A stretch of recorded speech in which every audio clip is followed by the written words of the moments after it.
In short, we believe we are in the midst of a war of ideas, philosophy, and values, ultimately to decide whether man will live controlled or free. And you all have a stake in getting to the facts and getting it right, because in the end, it is your liberty in the balance. Ladies and gentlemen, my name is Mary Ellis Davis, and welcome to my home, and welcome to this wonderful event today. I am so proud to have the speakers that we have here, and I'd like to tell you just a little bit about why I decided to have this summit. So many people have read about my story, but let me tell you just a little bit about it. I married a beautiful man. We built this home. I'll try to do it without crying because he passed away. And unfortunately, and I'm under a tremendous attack by the town of Falmouth, Maine, and also by neighbors. And the reason they're attacking me, even though it seems rather extraordinary, is that if you look out at the vista from this room, you'll see 180 acres. And the 180 acres, it was simply our yard. We didn't realize that it was everybody else's park or green space or view shed. But after my husband died, suddenly I was told that my land belonged to my neighbors and to the town, and that I should simply give my home to the town and to the neighbors for their own use, that my use no longer mattered. But of course, I received the tax bills, and I paid the tax bills. And on the tax bills, it said that the land belonged to me and the home belonged to me.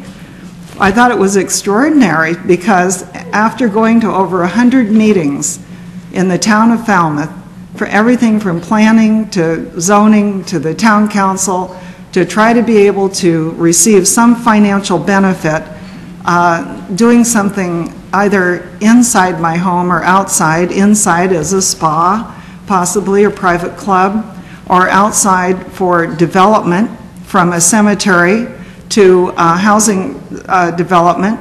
I've basically either had a net zero outcome to any development that I wanted to do, or I simply wasn't allowed to do it at all. So it's clear that my value has been reduced on my home and property, my rights have been infringed on, and the regulations that have been put on my home and my land obviously have made it so I can't use it in the manner that I was hoping I'd be able to. So today we have several speakers, and we will start with the first one, Tom DeWeese. He will be basically the manager of this conference, and I can't tell you how glad I am he's doing it instead of me, because I'm not a speaker like Tom is and some of the others that are here today. But I can assure you that there is something that can be done about these regulations, because people open their tax bills in Falmouth and they are shocked at how their taxes are doubling overnight. And I think it will inspire people to do something. And I think that the more conferences we have like this, the more we educate people, the more that we have them understand that there is something that can be done. We don't have to sit here and pay these huge bills on taxes. We don't have to have all development stop. We don't have to lose all of our industries. We don't have to put up with our children being brainwashed in schools to believe that sustainable development is a new and wonderful way of life, that we can get rid of these regulations, that we can take the schools back, that we can do something about this. And these people are here today to tell us exactly what's going on and tell us what we can do about it. Tom DeWeese, who will be our Master of Ceremonies, is the president of the American Policy Center and editor of the DeWeese Report, based in suburban Washington, D.C. Tom has been in the battle for American liberty for over 35 years and is recognized as one of the nation's leading advocates for individual liberty, free enterprise, property rights, and limited government. He makes regular appearances on radio and television talk shows, and his articles have been published in several national publications and is regularly published on more than 30 internet news sites, reaching more than 5 million people each week. Tom is an activist helping to organize concerned Americans in all 50 states. His Sledgehammer Action Alert system is one of the most effective, reaching more than 100,000 activists in a matter of hours. Whenever it is activated, Tom takes great pleasure in the knowledge that when their phones start ringing, Capitol Hill hates him. Today, Tom will serve as MC as well as our final speaker. And I welcome, with all my heart, Tom DeWeese.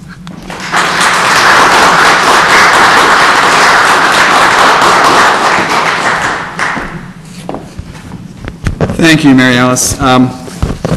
Just to give you a word, first of all, let me say how thrilled I am that you have made it here today and weathering the storm. A couple of things are going to happen here today. One of the things that we wanted to do as I began to work with Mary Alice Davis on her situation and try to get her plight out to people around the country is I think that there's a great need for some kind of a property rights movement in Maine, and I thought if we could use her situation to help get that established, then that's what we should do. At the same time, I began to work with several people around the country. The fact of the matter is that the situation that you're facing here in Maine, that Mary Alice is facing, is happening in every city in this country, in every rural area in this country, and people are confused, people are not sure about where they're going with it all and what to do about it. And so we began to work together, several of us, to bring the message, the fact that there is a connection between the sustainable development policies, the environmental policies, and education. A lot of people don't understand. And we began to pull all this together, and what we thought we would do is create a DVD to be as a tool for activists and get it out to as many people as we could so they could use it as programming, they could use it as recruitment tools, they could get it in front of elected officials to begin to spread the message of what's happening. You know, Thomas Paine put out a pamphlet in 1775 called the Common Sense, and this was the first time that the argument for independence was told to the American people in a very easy-to-read, understandable way. And that began to be read by everybody in the country, every tavern, every street corner, every living room. People were reading Common Sense, and this drove the Continental Congress to work for independence. We thought that maybe what we could create is a modern-day Common Sense using modern technology, a DVD. And let me begin by saying this. All of us are aware that life in America has changed over the past few decades. Life is getting harder. There seems to be no end to the dire predictions of collapse and impending doom. We are told that the human race is using up the Earth's natural resources at an alarming rate, and that natural Armageddon is our destiny unless we can make massive sacrifices to our lifestyle. Using this excuse, governments, from your local city councils to the United Nations, are busy creating theories and policies designed to restructure our society, controlling development while locking away land and natural resources. And we feel great stress and even injustice at their restructuring, as their restructuring interferes with the documents and the legal institutions on which our government was founded.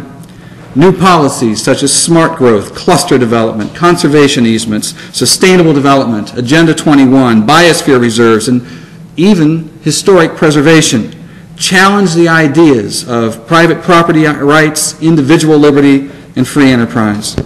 The questions all Americans must ask are these. Is the theory of natural Armageddon true? And is the transformation of our society necessary? Or is it all just being used as an excuse to impose an oppressive political power structure that destroys private property, individual initiative, and the rule of law? Those of us speaking to you today believe the latter is true. Today it is our purpose to show you how and why we think the only result of that transformation can be the destruction of a free society through the establishment of an oppressive ecoligarchy that will rule and regulate our every move. In short, we believe we are in the midst of a war of ideas, philosophy, and values, ultimately to decide whether man will live controlled or free. And you all have a stake in getting to the facts and getting it right, because in the end, it is your liberty in the balance. Now, I would like to introduce to you our first speaker today, Michael Shaw. Michael Shaw is from Santa Cruz, California, a community that stands at ground zero in the transformation of America. That community has been implementing smart growth and sustainable development land use policies longer than any in America. If you want to know what America will look like in 10 years under these policies, go to Santa Cruz. In the mid-1990s, Michael sat on the Santa Cruz local UN Agenda 21 committees as the community began to create the sustainable structure that now subjugates Santa Cruz today. Michael is a property owner and a businessman and an abundance ecologist. A few decades ago, he purchased 75 acres of coastal property where he hoped to build a home. He soon found out that such a common American dream was now virtually impossible in sustainable Santa Cruz. So Michael took the weed-infested land that the environmentalists called natural, and he turned it into a native plant wonderland he now calls Liberty Garden. It now stands as an example of how private property provides far better stewardship of the earth than does government control. Native species now flourish at Liberty Gardens that are literally unknown anywhere else in California. Today, Michael comes to us as a founding participant of Freedom 21 Santa Cruz, dedicated to the constitutional administration of government and the essential importance private property serves in guaranteeing our liberties. Please welcome Michael Shaw. The issue that has faced society since the beginning of time has been a very simple question. That issue is, who decides? Who decides the terms of your life? Is it you, the individual, or is it the state? If we're to resolve that question is answered, that the individual decides the terms of one's life, that society must come to understand that to respect the dignity of human life requires respecting the private property of another. These ideas are not new to humankind. They're as old as the Ten Commandments, with the prohibitions against stealing and coveting the property of another. But they came to societal fruition with the foundation of America and the constitutional provisions that guide and govern this country.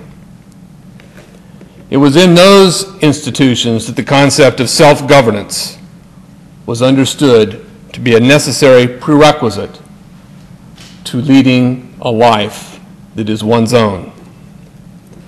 Today, Americans know that something is wrong.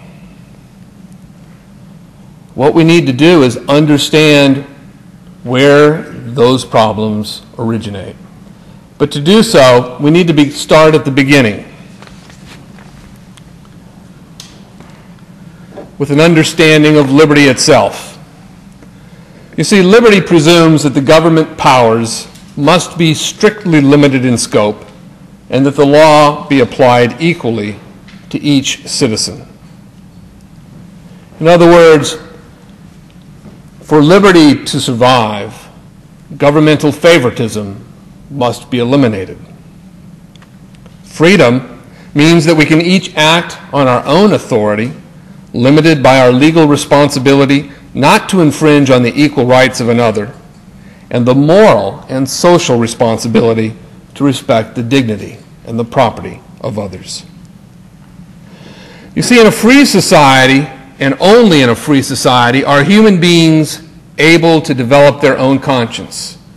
Nurtured in a family environment, people can begin to become who they are, first by building a conscience, developing their personality, and building their own character.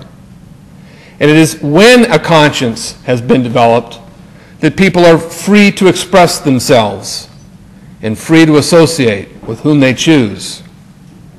And of course, the freedom to associate and the freedom to express require a natural freedom to trade with others without the use of force, each seeking mutual benefit that ends up giving a rise to society generally. Freedom is what promotes and is a prerequisite to peace. But genuine peace can exist only in free societies where truly voluntary and not compliant actions govern civic responsibility. You see, peace requires self-ownership, not a slave society where there may not be warfare because force is imposed.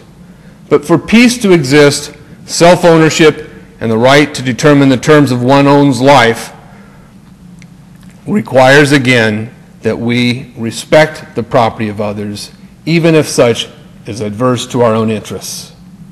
In other words, if someone is going to build a home in front of your home and block the view that you had to the ocean, we need to understand that if we are focused solely on the idea that we want to protect our property value, even though it comes at the expense of someone else's property right, we will all end up with neither property values nor property rights.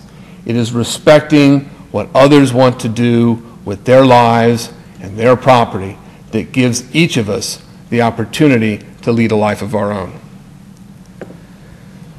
George Washington said that private property and freedom are inseparable. Well, he's right. But most Americans have come to forget what private property is. Most people think that private property is a thing. It's a land or a farm, maybe a car or your own home. But private property is much more than that. You see, private property begins with your hand. This is my hand. I choose its action, and I possess my hand. But private property begins with our very person. Our persons are our own private property. But it's more than that.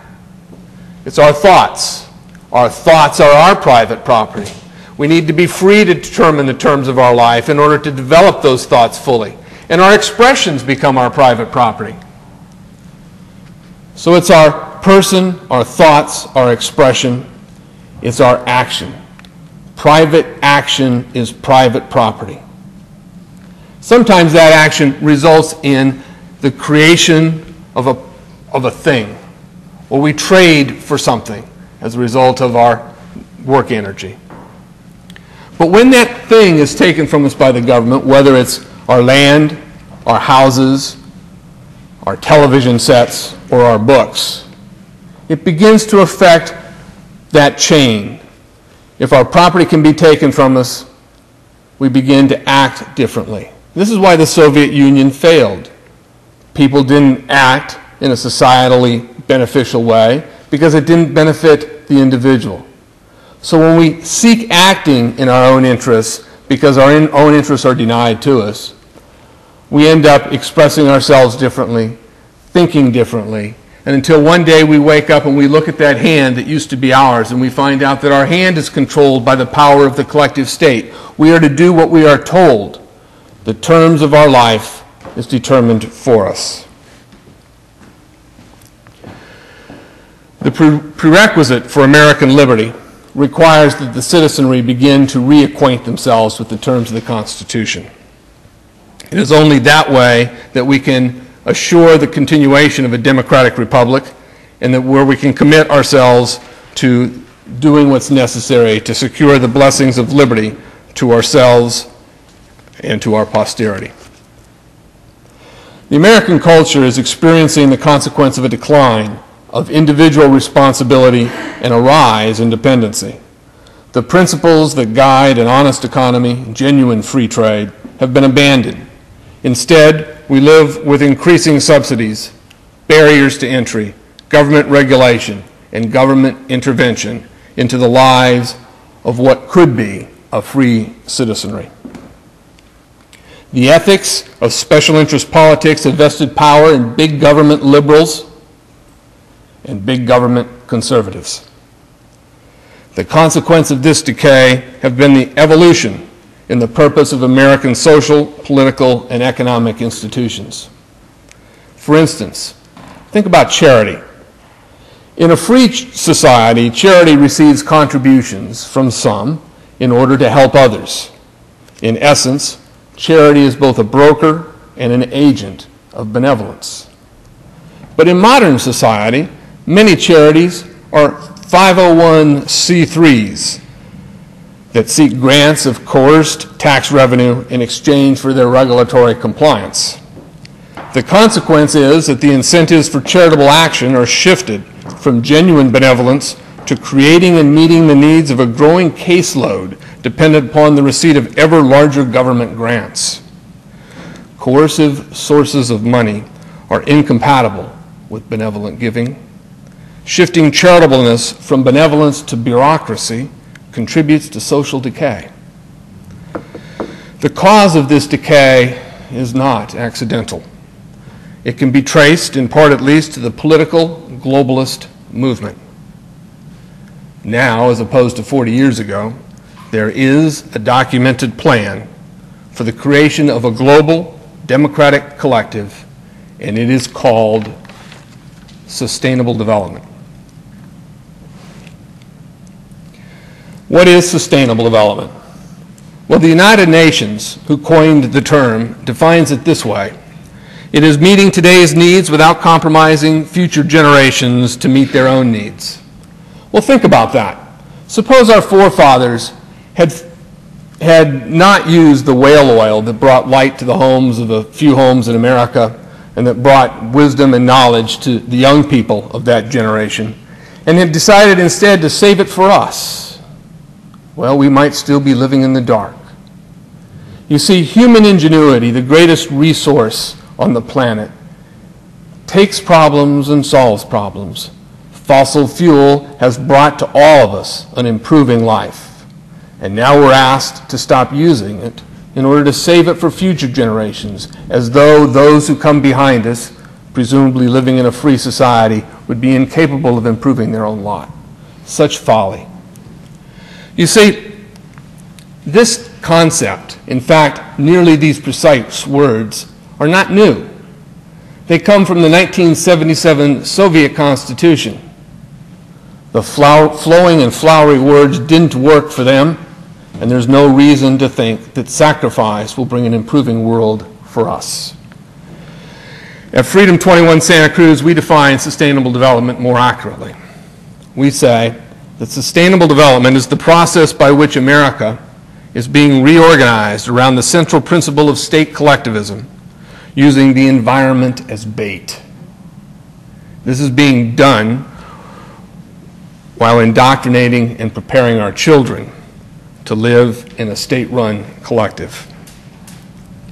Now, what I'm going to do is define a few more terms and examine the operation of sustainable development in America, and show how sustainable development is a program to reinvent American government.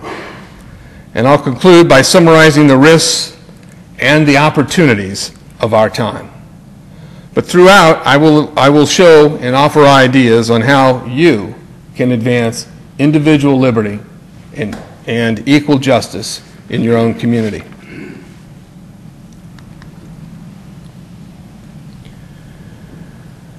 What is collectivism? Well, in short, Collectivism is suppression of individuality by the state. What you think, what you do, how you express, what your job might be, what you eat, where you go, how you get there, all are components of what a truly collective society becomes. Well, what are the components of creating a collectivist society in the 21st century? Well, I think there are 4 such components. The first is a capacity for imperialism. But unlike times before us, imperialism today, to make an effective global collectivist system, requires a military force powerful enough to control the entire world. You see, as long as there's one country shining as a beacon for the rest of the world, the tyrants around the world are held to a standard to which they cannot meet. So the goal of global collectivists is to take down that shining example so that the entire world can be viewed as a single collective. Today, of course, that military power exists. It exists in the hands of the American government, which is why it is so important that the American government remain the beacon for freedom and not a partner in the rising global collective. Secondly, a global collective requires control of the monetary system. Well, here in the United States, that occurred 90 years ago with the establishment of the Federal Reserve, the granddaddy of all American government-private partnerships. Thirdly, a system of child indoctrination needs to be established so that young minds can be molded into the attitudes, values, and beliefs of a global collective. In California, our educational system requires that every government school class have a curriculum designed to create what's called an environmental voter. Our problems have not ended with the passing of Gray Davis and the ascent of Arnold Schwarzenegger. These programs are intended to continue. The United Nations has declared this decade the decade of sustainable development education around the world. It is more and more clear that our children are being indoctrinated to ideas that are foreign to the ideals of liberty. But finally, and what has not been completed, is that for a global collective to exist, natural resources and rural lands must be under the control of the government. It is precisely because in America our rural lands and natural resources have been vested in citizen ownership that this country has fared well and that freedom has served as a beacon for the rest of the world. But that is precisely what sustainable development seeks to attack. These folks are clever. They know that most Americans live in urban areas and don't fully understand the principles I just talked about. But everything we have, everything in this room, everything in our homes, everything in our businesses, had its origin in rural lands and natural resources. And that is where the battle for the future of freedom is resting. So what might we do to help reverse this? Well, the easiest area is to begin to approach our educational process. Understand and work to eliminate the harmful indoctrination programs in the current government education system by dealing with your school boards, informing your neighbors as parents and grandparents of what is actually going on, and understand your own educational alternatives for your children and grandchildren. You see, political theory really boils down to some very simple principles. And in essence, as I suggested at the beginning, in answering the question of who decides, is it the individual or the state deciding the terms of a person's life, there are but two formulations for governmental operation. And we can see those best expressed by looking at the founding documents of this country and the founding documents of the United Nations. In America's case, the principle is based on the ideal of self-governance, which of course leads to liberty, and which is predicated on the idea of unalienable rights, meaning that the right to one's property, which creates the right to one's liberty, which gives to one a life as a human being is a right that is inherent or imbued into our nature and cannot be stripped away. But with the United Nations, the premise is quite different. You see, state collectivism leads to tyranny, which is based on an idea of human rights. Human rights, animal rights. In both cases, such rights are granted by men and can be withdrawn by men. They can be selectively enforced for some men and not for other men. What comes can go, because what we have is an elite making the decisions for all others. And today, that is showing itself in the concepts that replace life, liberty, and property. And those concepts are social equity, a new economic system, and environmental justice. You see, the modern war on liberty fosters confusion in our schools regarding the nature of what is a moral government. It causes division by dividing us into groups under the principles of social justice, replacing the concepts of equal justice. And it creates dependency through a welfare system which seeks to undermine free enterprise and establish this new economy.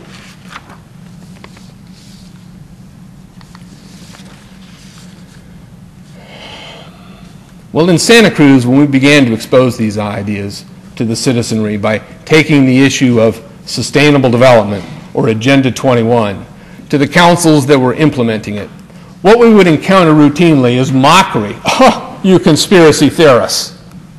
Well, they don't do that anymore because it's become quite evident by just looking at the United Nations' own website that Agenda 21 and sustainable development are ideas being promulgated by the international political machinery. This is from the United Nations webpage, Sustainable Development, Agenda 21, the Earth Summit, Agenda 21, which was held in Rio in 1992. You see, I sat on the Santa Cruz Agenda 21 committees. Now, this was a lot of crazy ideas. This was back in the mid-90s. Crazy ideas I heard. Mother Earth's surface wasn't to be scratched. Human beings were to be concentrated into human settlement zones. Transportation systems were to be changed. Educational systems were to focus on the environment as the central organizing principle. All aspects of life were covered. There were committees on agriculture, biodiversity, education, energy, housing, government housing, population and its control, public health, social justice, transportation, and a, quote, viable economy. Well, I went to these committees at the request of some people who told me that I needed to understand what was going on, and I came back and I said, this is craziness. This is so silly. It has no chance of having any effect on our society. Well, I was wrong. In the early part of 2001, councils and committees began popping up all over Santa Cruz County. From watershed councils for every small dabbling creek, to fire-safe councils, which were really run by the Department of Interior, coming into Santa Cruz using the fire chiefs as an excuse for imposing a county-wide habitat conservation program that would keep some landowners from walking on their property during the mating season of the long-toed salamander, as an example. Homeowner associations were suddenly changing their bylaws, getting rid of the Roberts Rules of Order and turning to stakeholder and consensus basis. Visioning sessions were held, and suddenly the newspaper, a compliant partner in this dynamic, began to propagandize the benefits of restructuring our infrastructure, becoming less reliant on cars, creating rails and trails and government-designed housing, dense housing, along the railroad track.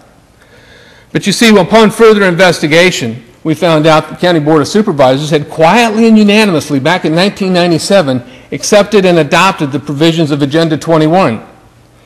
Looking even a little more deeply, we found out that in 1990, Santa Cruz had passed what was called then the Measure C, which read exactly as the Rio Accords read when they were unleashed on the world 2 years later in 1992.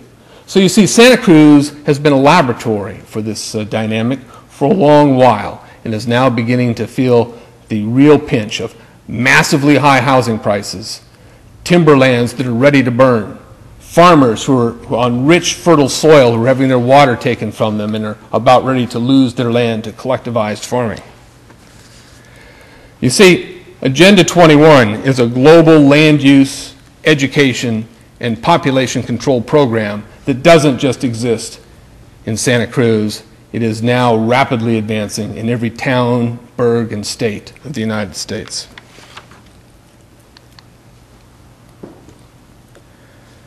A man named Maurice Strong, a Canadian oil billionaire, was the Secretary General to the United Nations 1992 Conference on the Environment and Development, the so-called Rio Earth Summit. Most of us heard about that at the time, but not in its full details. This is where Agenda 21, or Sustainable Development, was unveiled.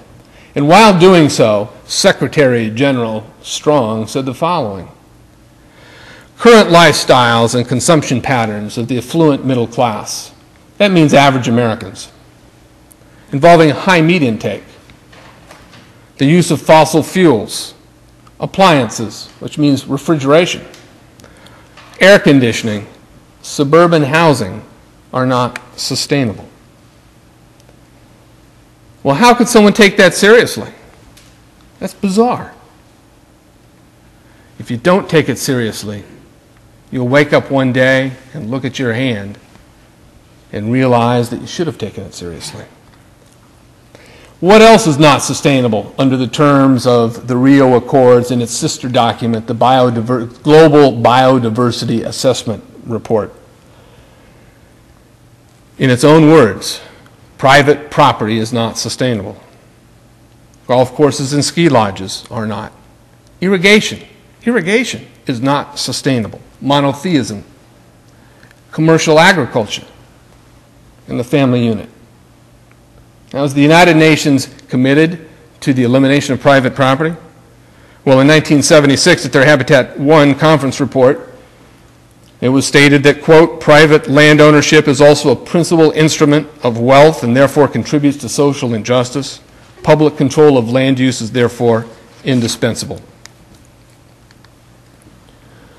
Well, oftentimes you get to that point where people say, all right, so the United Nations, which has no force and effect in the United States, has these crazy notions. Why should we be concerned? Well, here's why we ought to be concerned. In 1992, George Bush, then President George Bush, attended. Actually, he was parked in a yacht offshore of Rio de Janeiro, where he signed the Rio Accords and obligated the federal government to administratively implement these documents. Now, Congress never looked at it. The public never knew about it. But since then, federal agencies, all federal agencies, are designed around the concepts of sustainable development and their implementation within the United States. A year later, President Clinton, this is a bipartisan effort, established the President's Council for Sustainable Development. Now, that council had all of the environmental organization heads as part of it, and it had two business guys, Ken Lay of Enron and the chairman of California's Pacific Gas and Electric. Now, since then, the mayors, the county supervisors, and the governors have all adopted the principles of sustainable development, most of them not knowing what they're doing.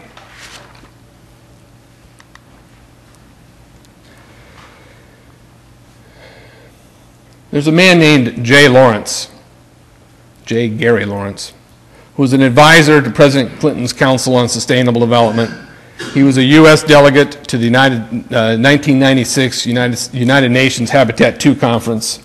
He's director for the Center of Sustainable Communities up in the state of Washington, and he's a chief planner for the city of Sustainable Seattle. He said, participating in a UN-advocated planning process would very likely bring out many who would actively work to defeat any elected official who was undertaking local Agenda 21. So we call our processes something else, such as comprehensive planning. The state of Wisconsin is engaged in comprehensive planning. Growth management, or as California calls it, smart growth. And since he made these comments in 1998, Other imaginative, warm and fuzzy terms have been adopted for implementing sustainable development or Agenda 21, including visioning, or common, or 2020, or community plan. Be wary of all these warm and other warm and fuzzy terms. You see, the land use element of sustainable development has two action plans. One is the Wildlands Project, which seeks the elimination of human presence on over 50% of the American landscape and heavily controlled activity on most of the rest of American land. And smart growth, which is dense human settlements subject to increasing controls on how we live and increasing restrictions on our mobility. In Santa Cruz, we have a 30-year-old two-lane freeway that needs to be substantially larger. The promise is always for widening the road. I've lived there for 20 years. The promise is always for widening the road. There's never the capacity to get that done. But instead, we're taking an antiquated old one-way, one-lane train track, spending tens of millions of dollars to acquire the right-of-way, and hundreds of millions of dollars to build an infrastructure for the post-private property era. What we're doing is taxing ourselves into bankruptcy in order to put ourselves into smart growth cages. As to the Wildlands Project, the Department of Interior Bureau of Land Management has working papers from 1994. These papers are still the operating documents for that department. And they say that, quote, all ecosystem management, now that means the planet, should consider human beings as biological resources. I'll contend that the Education Department treats our children the same way. Smart growth means a new mobility, rails and trails. Doesn't that sound nice? We can all ride our bicycles, and we can get on slow-moving trains that take us to our predetermined destinations. And along those rail lines will be dense government-controlled real estate development. Compliant government partners, or sustainable developers, will do the business. Competition and free enterprise will be eliminated, profits to these folks will be guaranteed, and the trains will run on time.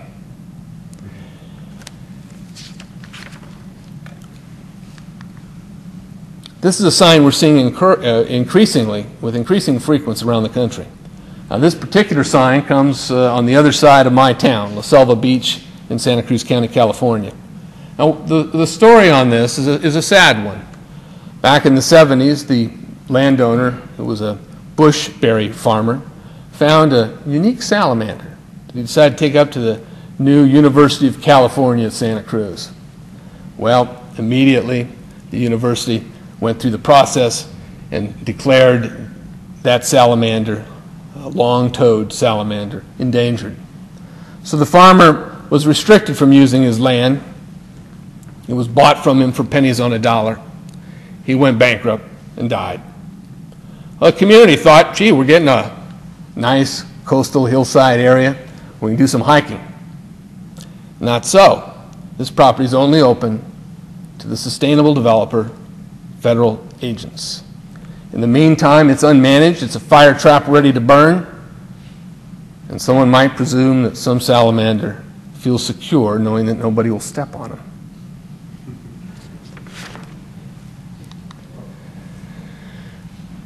This map was compiled by a brilliant, brave gentleman in this audience.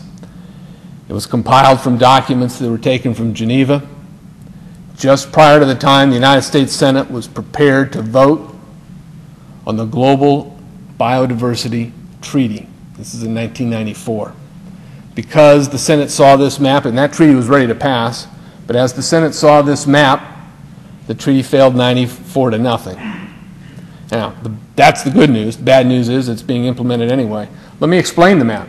The red sections are the wildland zones, to be devoid of human activity. That means recreational activity. It means all activities. That means that the natural materials, natural resources in those areas are unused by humankind. The yellow areas are areas for highly regulated activity. And you can see the little black dots. Those are the human settlements, or smart growth zones, where human beings are to be placed. The tool, you say, well, this is not possible. You know, this is not achievable, and that's certainly what I would have thought 5 years ago. But an array of tools have been used by the government agents for implementing this. Conservation easements, which transfer your property right to the government.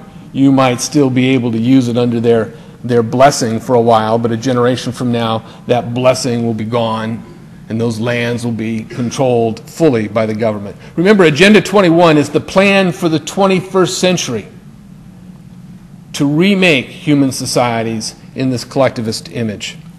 Regulation is another major tool. In Santa Cruz sits on a bay that runs from Monterey to Santa Cruz County. It's 26 miles as the crow would fly across the ocean from one point to the other. But we have a national marine bay sanctuary that covers, people in our community don't know this, but it covers 5,000 square miles. 400 miles of the California coast are under the ambit of the Monterey Bay Sanctuary. Fishermen are feeling that pain already, but what's not understood is that half of that coverage is landmass. From the ridgetop to the shoreline is also covered under regulations and 25 governmental enforcement agencies to make sure it happens, to control all activity so that we can keep our sanctuary. Anyone know what the word sanctuary means? We're describing an ocean as a sanctuary. Pure. So the tools of regulation are coming from all kinds of angles.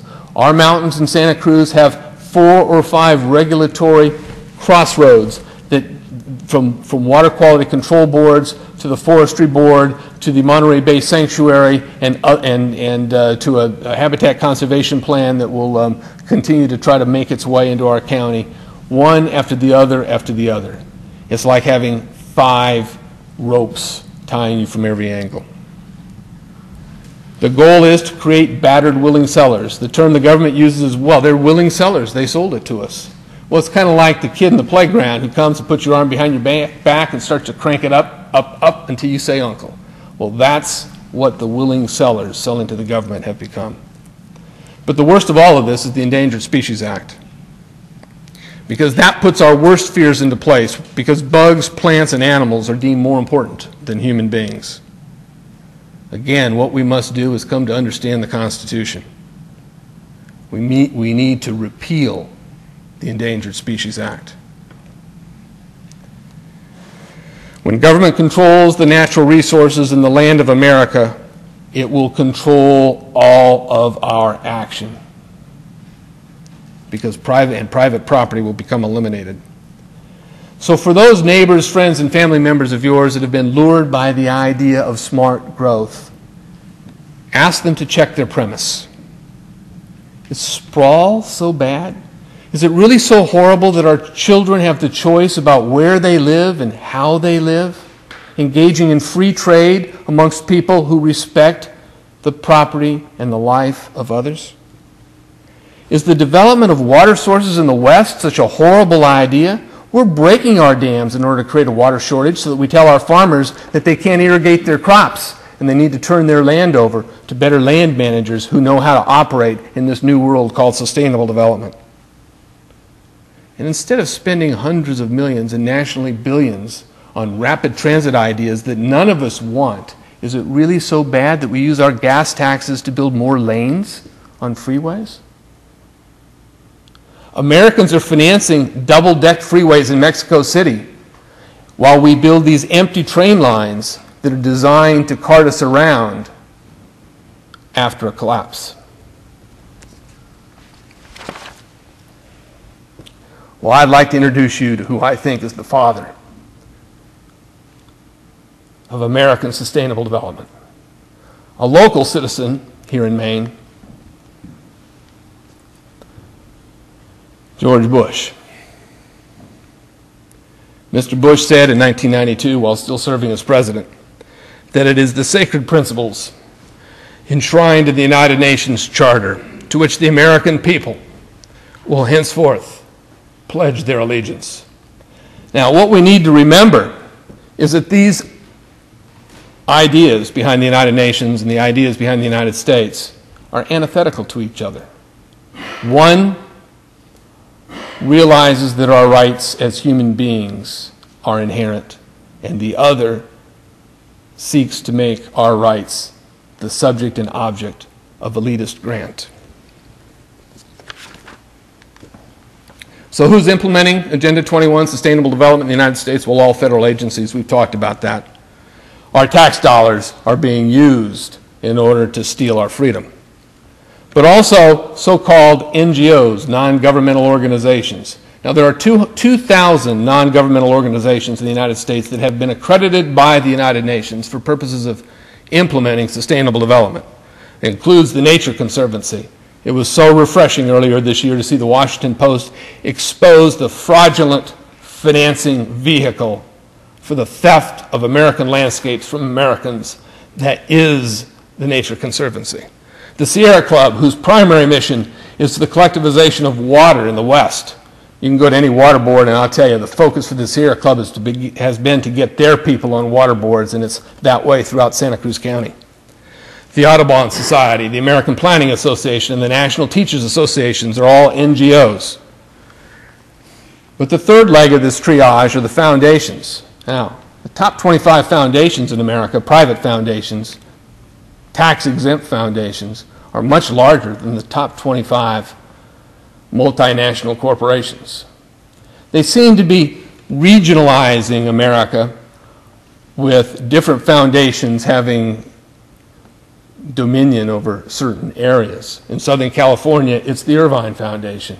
Where I live, the Central Coast of California, it's the Packard Foundation. We need to be wary of Rockefeller, Pew, Turner, Ford, Carnegie, MacArthur, community foundations, and others. The fourth and fifth estates of Agenda 21 that give support are some, not all, but some multinational corporations. Some are just opportunistic, and others are seeking to have a big seat at a shrinking table. And then the mainstream and consolidated media, which does not give attention to these issues. So what can you do? Well, for sure, stop contributing to green organizations, to those non-governmental organizations that are seeking the theft of private property. Because remember that these aren't really NGOs, non-governmental organizations. The words are always falsely put to us. They're really global governance organizations. They've taken their allegiance to the United Nations and to the Sustainable Development cause. Start reading, get your information about what sustainable development is, and you can begin by looking at freedom21santacruz.net. There will give you resources all over the country of the emerging movement to wake the American folks up.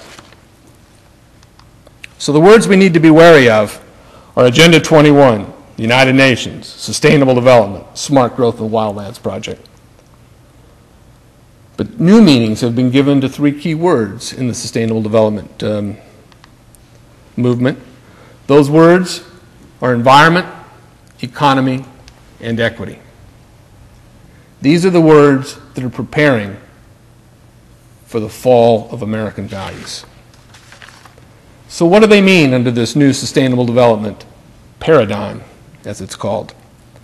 Well, equity is intended to use the law to re-engineer society and humanity itself.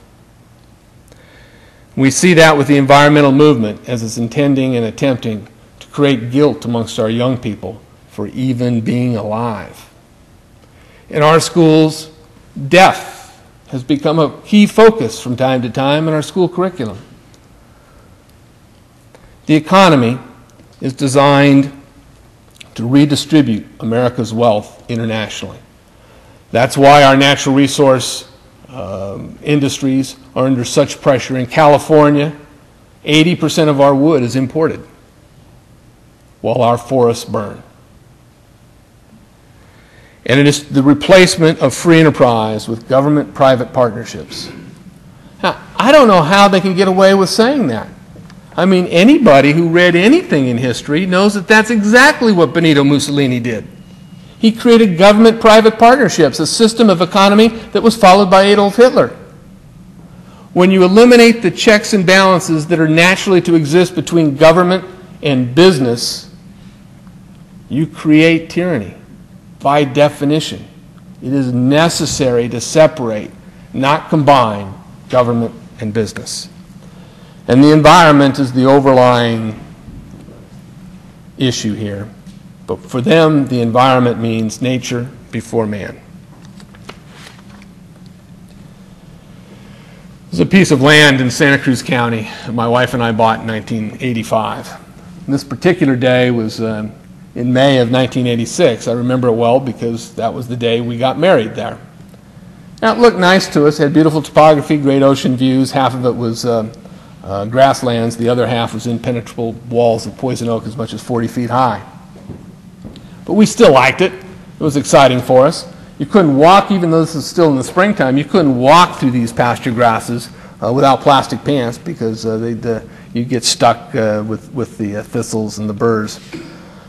But we spent the next 17 years, slow process of what we called seed bank management to transform this landscape and hopefully create something that we would consider glorious.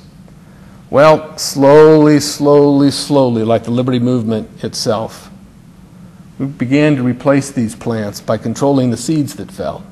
Occasionally we'd see some unique plant that we'd get identified as a native plant, and we'd nurture that plant along. And so in April of 2003, I'm going to take a view of what I've circled here. In April of 2003, that landscape looked like this. All native indigenous plants. In this section, hardly a weed there.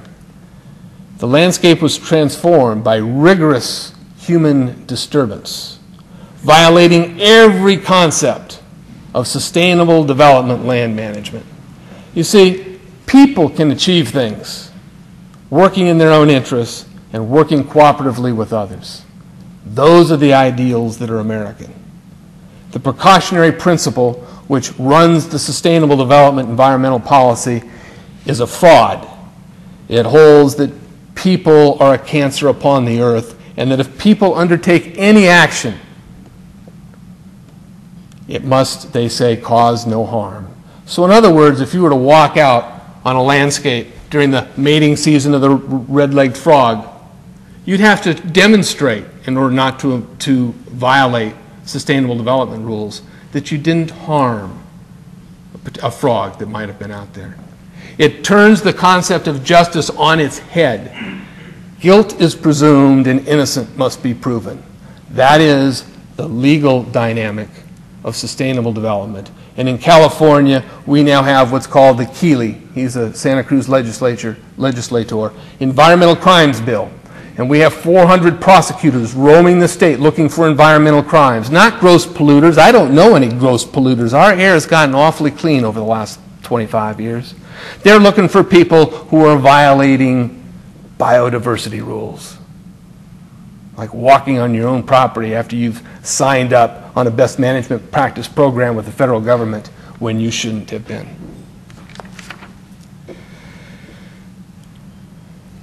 You see, at the root of the environmental movement is a program to implement a political philosophy.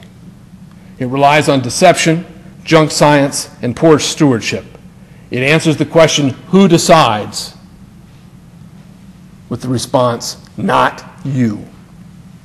It destroys the potential of a free society through regulations so that it can collectivize land. It invites dirty politics. And nowhere did that become more evident than with the administration of Gray Davis. It is very expensive. California and the United States are falling into a hole not just because of our military adventures, but sustainable development is costing us a ton. We are spending America into bankruptcy in order to steal America from Americans. Remember, support the repeal of the Endangered Species Act. Now, I described my experience with the local Agenda 21. I don't want anyone to think that those hard efforts didn't go unnoticed by important people in important places. Here's a letter from the Congress of the United States and our local representative, a man named Sam Farr, who's Leon Panetta's successor in Congress on the Central Coast of California. And this letter was written to the Agenda 21 committee, where Congressman Farr writes, "I am writing to congratulate you, the Advisory Board and Action Santa Cruz Coalition, for completing the local Agenda 21 action plan." He goes on to say, "I support the principle of sustainable development to balance the needs of, number one, economic growth, number two, environmental stewardship, and number three, social equity. I'm spearheading a similar effort to develop the planning process for sustainable development for the entire Monterey Bay region." But finally, and occasionally, Congressman Farr says something that's honest. The local Agenda 21 action plan not only has local significance, it will also have regional and national impacts.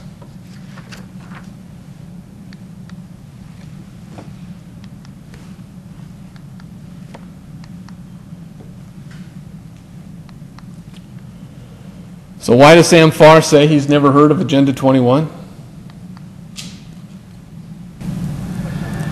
Yes, Congressman Farr, I'd like your my name's Daniel Beckett. I'd like your comments on the United Nations Agenda 21 program that you're implementing here. Could you tell us a little bit about that? I have no idea what you're talking about. But you endorsed it, sir. I have your paperwork.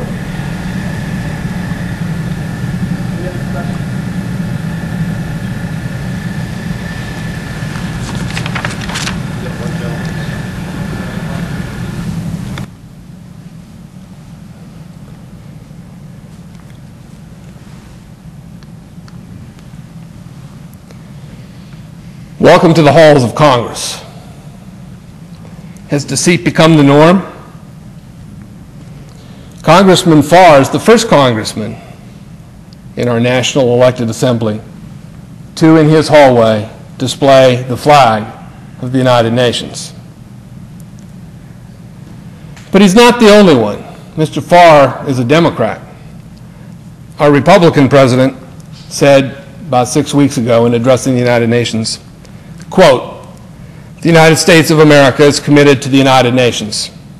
The founding documents of the United Nations and the founding documents of America stand in the same tradition." Well, it's going to have to be the American people who begin to educate the American president about the nature of political philosophy. You see, the issue with elected officials is this. Are you a political internationalist or are you an American constitutionalist? There are two spirits within our Congress right now, and it is time to turn the bright lights on the political internationalists. Fortunately, support for Congressman Ron Paul's H.R. 1146, which calls for the withdrawal from the United Nations, is growing within Congress, and we need to encourage that process to continue. You see, resurrecting the American political system requires a Congress that does its job, that knows what Article 1, Section 8 is all about when it comes to limiting the scope of their power. So what can we do? Well, we can hold our local officials, whether they're the Congress or the City Council, accountable to the American constitutional system of government that is being undermined by a consensus process with predetermined outcomes. And I'd say that America needs a new Congress if America is going to remain the land of the free. Let's show ourselves to be the home of the brave. You can also participate by investigating, researching, writing, and speaking out in your own community, because every Agenda 21 program, remember it's global local, that's their language, is infiltrated into our local levels. It's being implemented by people largely who don't know what they're doing or what it's all about. But our exposure can help reverse that tide. Support freedom advocacy groups and spread the spirit of liberty.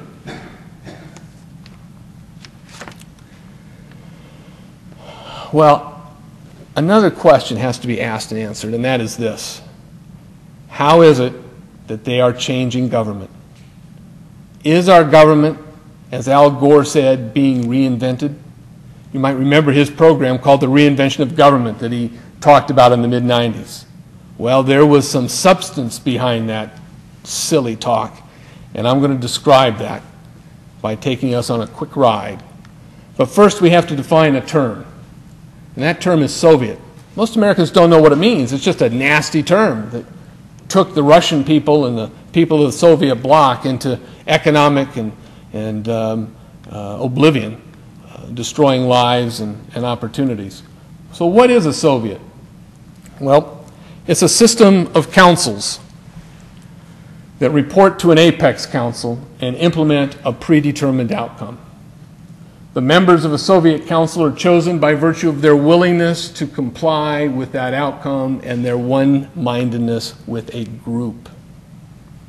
Soviets are the operating mechanism of a government-controlled economy, whether it be socialism or government-private partnerships.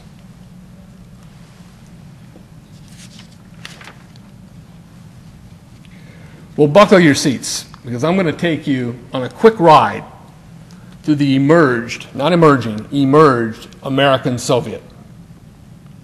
Action Pajaro Valley is where I live, covers this area here, and I can report that Action Pajaro Valley controls all decisions made by the city of Watsonville and the surrounding areas in terms of annexation programs, real estate development activities, school bonding financing. All these decisions are made by the Action Pajaro Council. But Action Pajaro doesn't sit in a vacuum. It's part of a larger Central California system of councils that cover all of our metropolitan areas. And that includes all of Silicon Valley and the entire San Francisco Bay Area. There are 8 of these so-called councils, and under them there are literally hundreds of subsidiary councils that do their dirty work. You see, the goal is to regionalize our governmental process, and this is how it's being done. This comes from Southern California. Vision 2020, one of those terms I talked about earlier, San Fernando Valley. Now, San Fernando Valley has a population of well over 1 million people. Much of it's part of the city of Los Angeles. And you can see down at the bottom, economic development and business assistance. Now, what is some council doing, giving economic development and business assistance to the businesses for? Well, it's to find out who the friendly partners might be, who those compliant business operators are that'll join into this new world order. It's about workforce and education investment. Workforce and education? What are they planning to do with our children?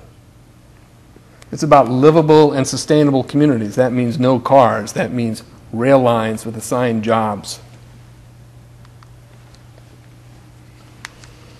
And so here's the system for Southern California. And here is a regionalized California.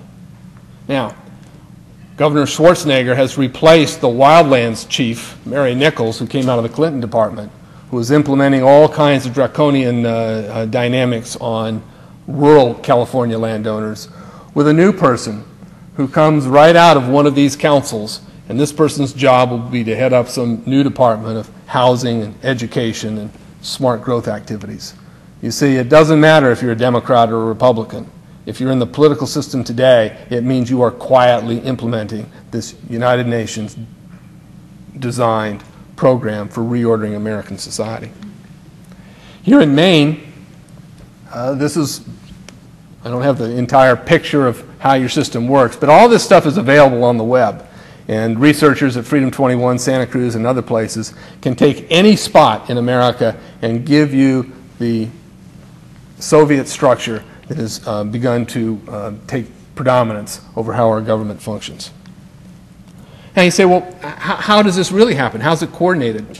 Well, this is one of the more curious aspects of the whole thing. ICLEI, or get this name, the International Council for Local Environmental Initiatives, is a United Nations NGO located in Toronto, Canada. Our county, Santa Cruz County, is listed as, and this is as early as 1997, as one of the premier implementers with ICLEI in coordination. In other words, what ICLEI does is it works with local governments in order to help them institute, and they have a whole bag of tricks, the kinds of programs necessary to get them on the sustainable development locomotive. Today, you'll see ICLEI working with communities throughout the United States. But it's also the federal agencies. This is the United States Department of Agriculture, USDA. Now, it's pretty easy to see that they've subscribed to sustainable development. The USDA is all over Santa Cruz County with free money for farmers if they sign up for sustainable development. In other words, if they transfer their management control of their land over to the federal government. So it's a combination of UN, NGOs, and federal agencies that are directing this program. These are the apex councils for the United States. And here are the regional headspots for areas across the country that duplicate what I showed you earlier in California. You see, the political consequence of regionalizing the United States is that we lose our limited constitutional government because the separation of powers between the branches of government and in the federal system itself are obliterated. Representative democracy goes away because it's these councils that are making the decisions, and the politicians simply rubber stamp it without input or knowledge by the people. Checks and balances are eliminated, and the replacement of political boundaries with unelected regional councils, usually based on watersheds or neighborhoods, begins to take preeminence. That was the system of the Soviet Union. There's a UN map showing how they intend to regionalize ultimately the Americas. And here it is on a worldwide basis. ICLEI hubs exist all around the world. You see, the real apex is outside the United States.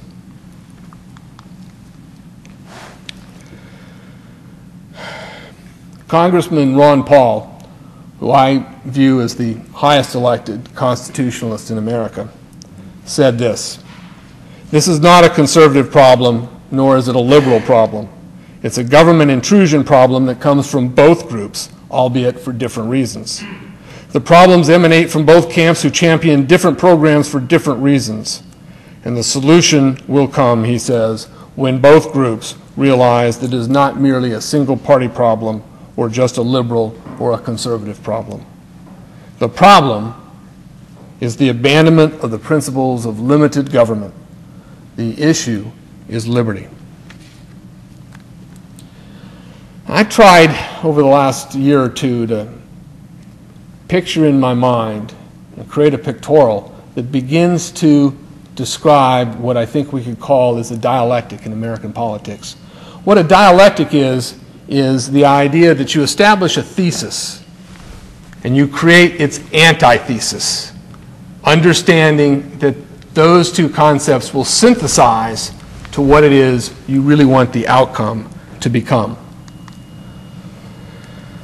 So in looking at the contemporary world and how it is that a global green cartel is coming to America, I've applied these old nasty philosopher principles. Dialectic is a concept from Marx and Kant and Hegel before that, and see how it plays today.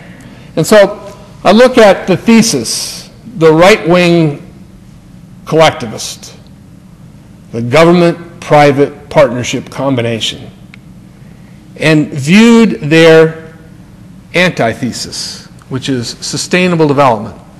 Protect the bugs, make the tree huggers happy. And the synthesis of that, amazingly, is Agenda 21. It's stakeholder consensus councils to create a reinvented new form for government. And what happens then is you go through this narrow little digestion track, which Al Gore said, Al Gore obviously a mainstay in the sustainable development movement. He said America must go through a wrenching transformation. Well, that's where it is, as we move into a government-controlled society right on our way to tyranny. So what you have is right-wingers subscribing to smart growth, some right-wingers, those who want to have power and control over others, working with those greenies who are implementing a wildlands project. In order to bring us down to Agenda 21, a regionalized America where property is collectivized and the UN Charter becomes implemented. What's interesting about the right-wing collectivists and the left-wing collectivists is they do agree on some things. They're both willing to use fraud to create a police state. They both approve of an interventionist foreign military policy where America embarks on wars without constitutional authorization via declarations of war. And they both approve of a government education policy that serves collectivist ends. Now, sure, each one wants to have the details ruled by them, but that's just a phony fight. The fight is over liberty and tyranny, not over which tyrant is in control.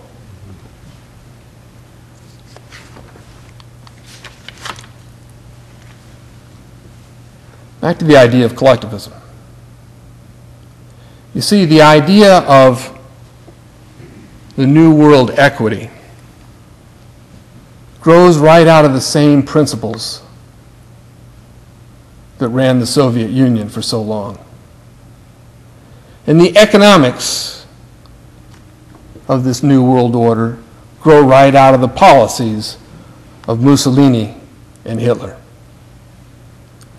You see, the emblem for sustainable development are three connecting rings. You'll see it on their documentation everywhere. And if you look at these Soviet councils that are all across America, they've always interposed three wings using these basic terms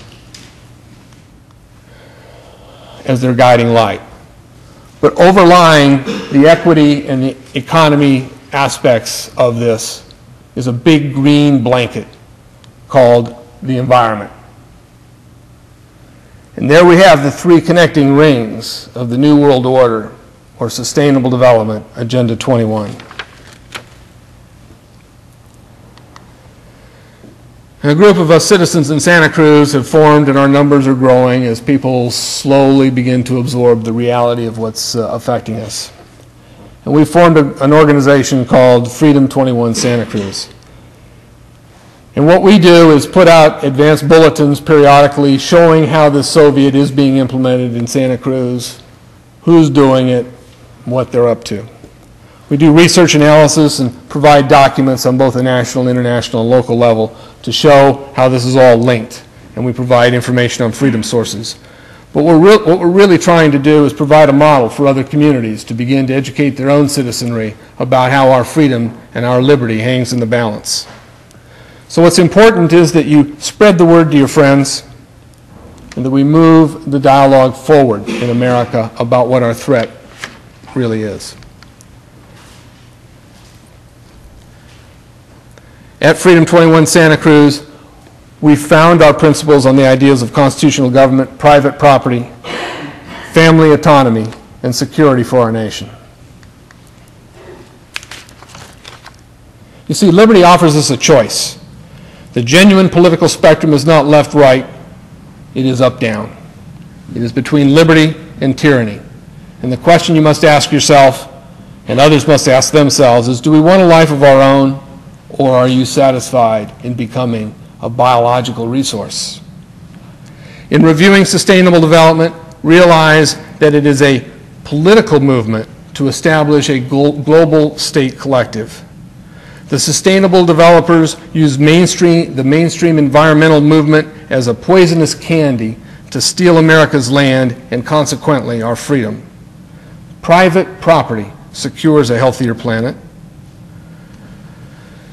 Know that sustainable developers are establishing an American Soviet right under our noses. But finally, realize that the premise of the founding ideas of the United Nations and the United States are diametrically opposed. The foundational principles of the United States of America are facing a great threat. Posterity will long live with the consequences of the battle over sustainable development and the anti-human ideas that it represents. Sustainable development activists and supporters are often, but not always, unaware of the tyranny is the consequence of their environmental, social equity, and economic movement. Yet these dire circumstances also propel the greatest opportunity in history to advance individual liberty, human happiness, and genuine peace.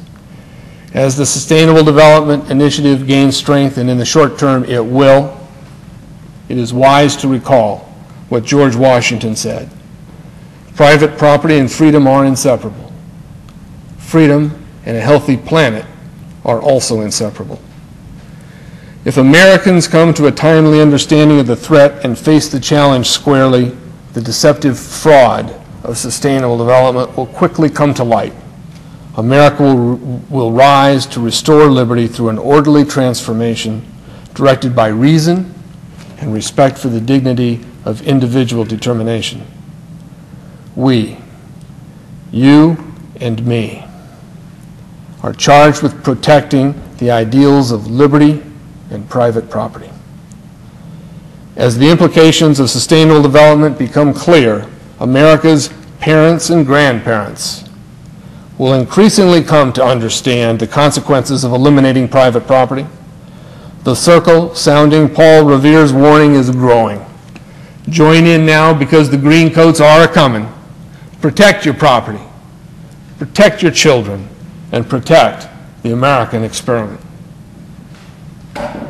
Draw upon the heritage of American industriousness, the hope that springs eternally from Western civilization's culture, and the human spirit to expose sustainable development and advance freedom in the 21st century. Thank you, and long live freedom.